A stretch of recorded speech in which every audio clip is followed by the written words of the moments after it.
Hangman Page savagely burned down the childhood home of Swerve Strickland after he just bought it back with the help of Prince Nana.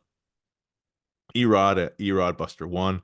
I've been watching wrestling since the late 80s, and this is, without a doubt, the greatest feud I have ever seen. Puddy, what does this rank for you in terms of feuds? I mean, have you ever seen anything like this before? And is this the best version of Hangman that we're getting?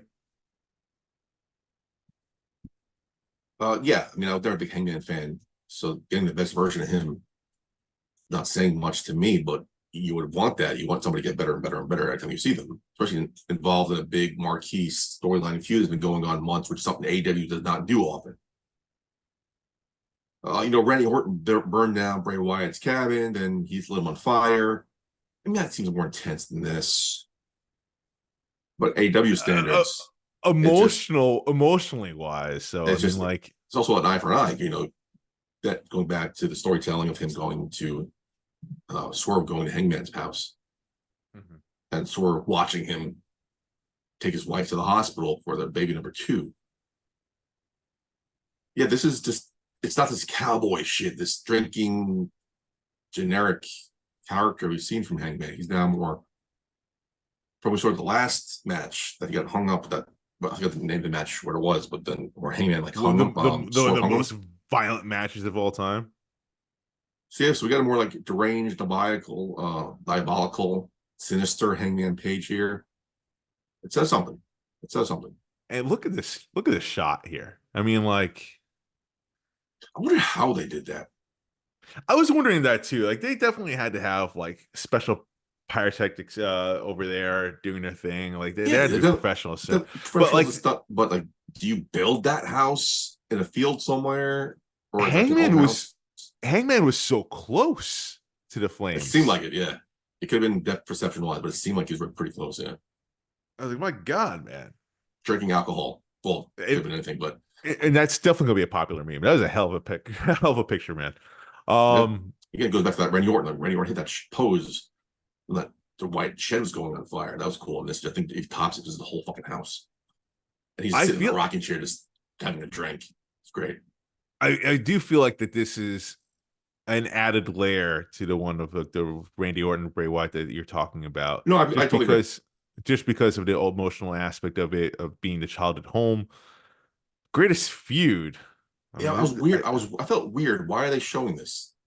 Isn't Swerve supposed to be more of a heel coming off the Daniel Bryan feud? I just feel like a sappy face thing. Oh no, it makes sense. Great callback. Yeah. I don't know. Like, this is probably the greatest feud for AEW, right? I mean, it's up there again because they don't have long feuds, and this is a long story. And usually, if they do have a feud, it's pop, pop, pop. This is how many months in between each matches that we've been having? True. You don't see that often.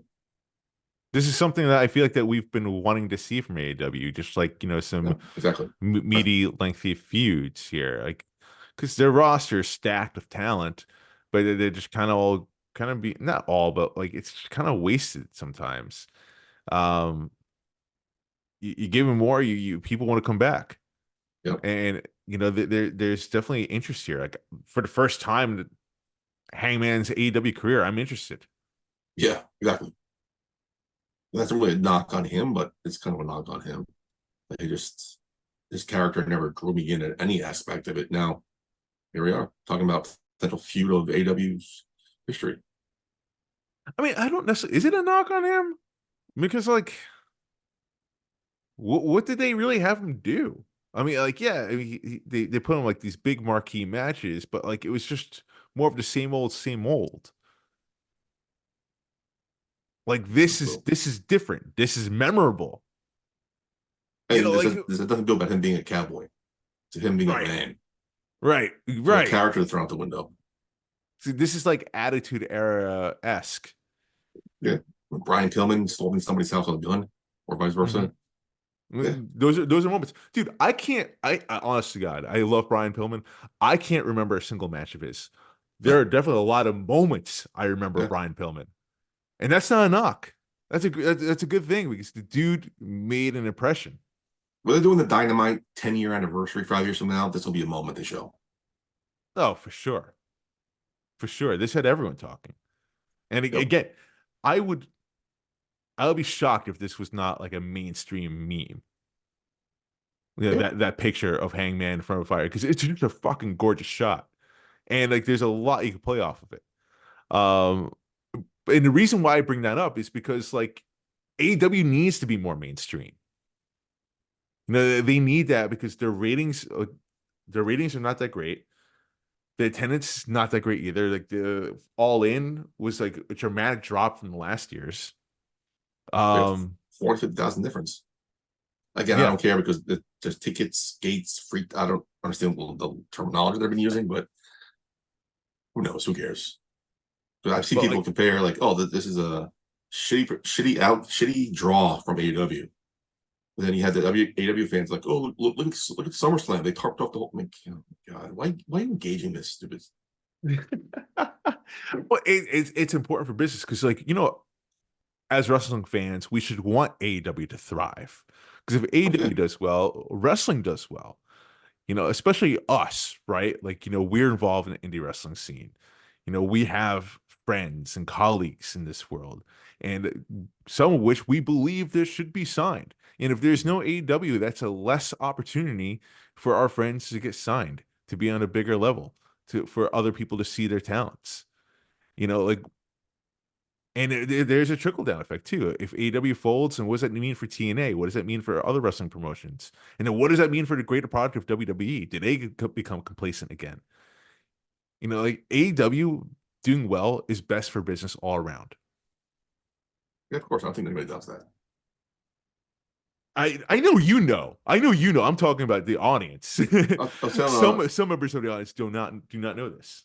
a friend of mine who was a huge AEW mark, talk about it all the time. He came over to watch the No Mercy, the NXT PLE. Asked him how All In was. He goes, "Oh man, it was great. One of the great shows. He loved it." Like it's always interesting to watch one of these PLEs or pay-per-views to go on X or Twitter and hear people say how it was great. Then you scroll down, oh, this show sucked. It's crazy how people see glass half full, glass half empty. Mhm. How do people Well, love everyone has All In? everyone has different tastes. Like Yeah, but the show didn't suck.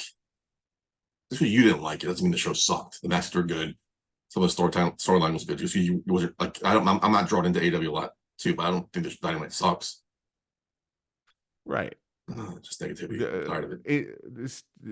that's the thing about wrestling, man. There's just so much for different audiences. Like, I know you and I are kind of seeing this where we're both not into deathmatch wrestling, but like there's a huge audience for it. Huge, yeah. That's my man Matt Cardona, the king of it. Yeah. Yeah. So like I don't know, wrestling's very unique and there's a very passionate fan base, that's for sure.